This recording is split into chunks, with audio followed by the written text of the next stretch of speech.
mengenai waspada penyebaran Omikron varian XBB bersama anggota Komisi 9 DPR, Rahmat Handoyo. Selamat pagi, Pak Rahmat Handoyo. Mbak Silvi, salam sehat, selamat pagi, Assalamualaikum. Waalaikumsalam warahmatullahi wabarakatuh. Sehat? Kabar baik, Pak Rahmat? Alhamdulillah, tetap semangat, pandemi belum berakhir, tetap kita semangat dan sehat selalu ya, Mbak, buat kita semua. Baik, terima kasih. Pak Rahmat, ini 4 kasus di Indonesia terkait varian baru Omikron XBB sudah disampaikan kepada masyarakat. Masyarakat mulai khawatir, karena katanya memang penyebarannya ini sangat cepat. Apa langkah-langkah yang memang kita bisa lakukan, pemerintah harus lakukan agar kita bisa menghandle kembali penyebaran COVID-19?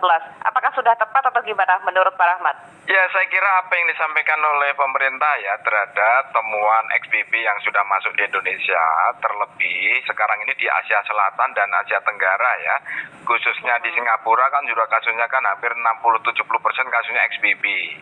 Bahkan Singapura itu bisa sehari bisa 6.000 sampai 9.000 per hari loh kasus baru. Termasuk di Indonesia sekarang kemarin dirilis oleh pemerintah bahwa Indonesia sudah lebih seminggu terakhir 2.000 bahkan sekarang 3.000. Faktualnya sebenarnya lebih dari 3.000 karena masih banyak yang belum dites. Nah, termasuk juga masih saudara kita yang ada yang meninggal kemarin 22, 23 kalau nggak salah ya. Artinya ingin saya sampaikan bahwa COVID masih ada, COVID masih berisiko bagi yang punya berisiko ya, termasuk yang belum divaksin. Nah, bagaimana menyikapi dengan kasus XBB yang cara percepatannya itu lebih cepat dibandingkan induknya Omikron ya, tetapi memang ada kabar positifnya, tidak lebih berbahaya dibanding Omikron. Namun ingat, ini masih berisiko dan berbahaya ya, karena memang sub Omikron ini juga masih menimbulkan risiko buat yang terutama saudara kita yang berisiko sangat tinggi. Nah, saya kira dua hal yang ingin jadi catatan kepada kita semua ya, kepada pemerintah dan kepada kita semua. Yang harus disampaikan oleh pemerintah ya, terutama buat masyarakat ya, buat kita semua. Cukup 2 hal saya kira Mbak Silvi ya. Yang pertama, tetap protokol kesehatan. Di Eropa, di negara yang lain, untuk di moda transportasi tetap bermasker. Kemudian di ruang-ruang tertutup masih tetap maskeran. Itu wajib, karena itu paling efektif ya untuk melawan penyebaran COVID-19. Apakah itu cukup? Belum. Karena belum cukup itu dengan tetap kita menggunakan pendekatan ya paling konservatif, memperkuat dengan vaksinasi. Ingat loh, vaksin itu luar biasa baik, sangat berguna dalam rangka untuk menghindarkan kematian dan sakit yang berisiko yang lebih serius. Nah, memang agak kita cukup perlu perhatian kita bersama ya, untuk vaksin booster itu masih belum sesuai harapan kita semua ya, masih 30% ya. Ini saya kira masih menunjukkan berisiko buat saudara kita, masyarakat kita yang belum booster. Untuk itu saya kira harus kita gelakkan kembali di saat masyarakat, teman-teman kita semua, antusias kita ke fasilitas kesehatan untuk booster itu masih sangat rendah. Bahkan banyak yang menganggap bahwa COVID sudah tidak ada, bahkan COVID sudah tidak berbahaya. Itu tidak boleh lagi. Nah, kepada pemerintah saya kira ini dijadikan momentum untuk memperkuat manajemen stok vaksin ya. Apalagi Bapak Presiden sudah menyampaikan vaksin produksi anak bangsa ya, Indovac dan Inavac sudah sebentar lagi sudah dirilis. Kita dorong agar percepatan untuk disampaikan kepada masyarakat, termasuk BPOM untuk izin edar izin darurat itu segera dipercepat hari ini atau minggu ini, sehingga harapannya kita untuk memperkuat stok vaksin kita sehingga sudah tidak ada alasan kita ke vaksin booster ternyata manajemen atau stoknya terbatas. Nah, ini udah nggak boleh lagi. Artinya memang kita butuh gotong royong ya pemerintah, daerah, pusat, termasuk masyarakatnya. Protokol kesehatan menjadi wajib yang harus kita gunakan, Mbak Silvi.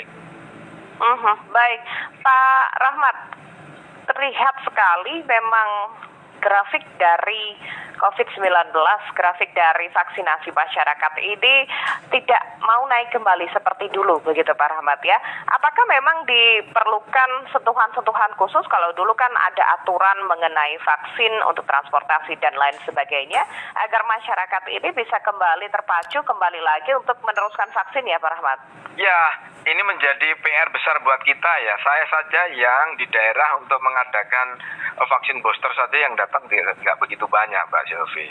Karena memang sudah antusias rakyat sudah tidak seperti dulu, bahwa memang berita-berita tentang saya kira juga tidak hanya di Indonesia tapi seluruh dunia ya, antusias masyarakat untuk menuju booster itu memang sangat rendah saat ini karena anggapannya bahwa berita-berita bahwa pandemi sudah tidak bahaya lagi, pandemi tidak serisiko dulu itu betul, tetapi masih berisiko bagi orang-orang yang punya komorbid, orang-orang yang berisiko tinggi, lansia itu juga harus kita perhatikan. Nah untuk itu saya kira memang butuh apa yang dilakukan oleh pemerintah sudah tepat ya, dengan mewajibkan moda transportasi itu wajib menggunakan atau wajib suntik booster. Kalau tidak ya tidak diizinkan, harus ada PCR segala gitu kan. Itu pun toh juga belum bisa meningkatkan secara signifikan ya. Nah untuk itu saya kira ya kita tidak boleh lelah, tidak boleh capek untuk saling mengingatkan kepada masyarakat, ya kepala desa, ya RT, ya Pak Lurahnya, ya RW-nya. Ayo kita data siapa yang belum booster, ayo kita data, kita sampaikan, kita edukasi bersama-sama. Tokoh agama juga mengajak bahwa pentingnya booster untuk keselamatan diri pribadi, demi keselamatan warga dan demi keselamatan kita semua. Sehingga kalau hanya di aturan juga masih belum signifikan, ya kita ambil hatinya bahwa ini demi keselamatan kita bersama, begitu Pak Silvi. Tapi perlu tidak ada PPKM lanjutan seperti yang dulu? Ya sampai saat ini kan PPKM masih ada ya, untuk meningkatkan PPKM level kembali? 1, 2, 3 itu kan sesuai dengan parameter-parameter yang ada, tetapi saya kira kan masih belum ya.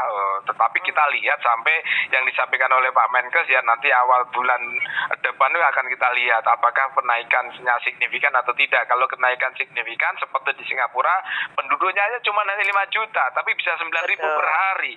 Nah ini juga kita tidak boleh lengah, berkaca dari di Singapura yang sedemikian masif pergerakan penambahan tiap harian, meskipun tidak berdampak signifikan terhadap fatalitas rate, tetapi tetap kita masih banyak yang meninggal loh tiap hari 21 itu. Nah itu saya kira kita lihat situasi dan kondisi, kalau mudah-mudahan kita bisa kendalikan ya, tidak sampai harus meningkatkan level, tetapi paling tidak ini menjadi pasang kuda-kuda dan mawas diri kita bersama untuk kita saling waspada, begitu Pak Silvi.